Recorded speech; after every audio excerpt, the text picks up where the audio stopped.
Hi friends, మీరు మంచిగా ఉన్నారా? నేనైతే మంచిగా ఉన్నా. ఇగో మా ఇంటికాడ ఒక పిట్టే గూడు పెట్టింది. అది పిల్లలు ఎక్క తక్క పెడితే ఊకని నిన్నొకటి నూకేసింది. ఇగో నిన్నొకటి చచ్చిపోయింది పాపం. ఇప్పుడు ఒకటి ఇగో పెట్టింది. అవి ఇట్లా చూస్తే బాగా అనిపిస్తుంది. అయ్యో ఇడ కొట్టుకుంటుంది. ఆ అన్న చెప్తుందో చూడండి.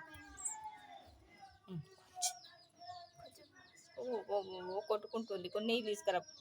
నీళ్ళు తాగుతావు తాగదు. చెంచా లేదు నా దగ్గర, ఏది లేదు. ఇగో కొట్టుకుంటున్నది ఆకలి కోసము. ఇగో మా పిల్లలు ఈయనే కూర్చుంటూ ఇదని చూస్తున్నారు బాధకు.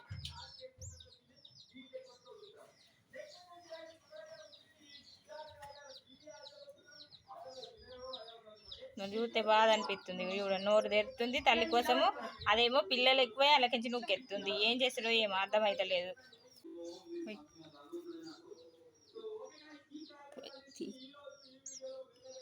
అయితే పోతుర్రు ఇగో మా పిల్లలు. ఇగో అది యూతే గోస్ అనిపిస్తుంది. అవు ఎట్లా కలిగింది.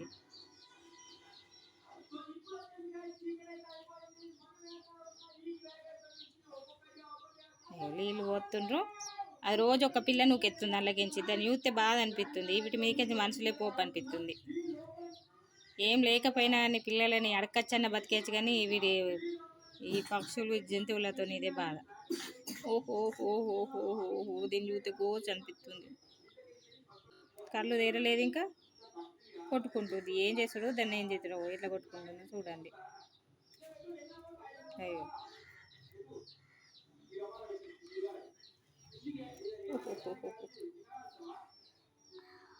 పిల్లలు ఎక్కతక్క వేస్తే ఆ గూళ్ళెళ్ళకించి నూకెత్తాయి పిల్లల్ని. గోస్ అనిపిస్తుంది అవి ఇట్లా చూస్తే. అవి ఏడ వాళ్ళ పెట్టినా ఉంచాయండి గూట్లే.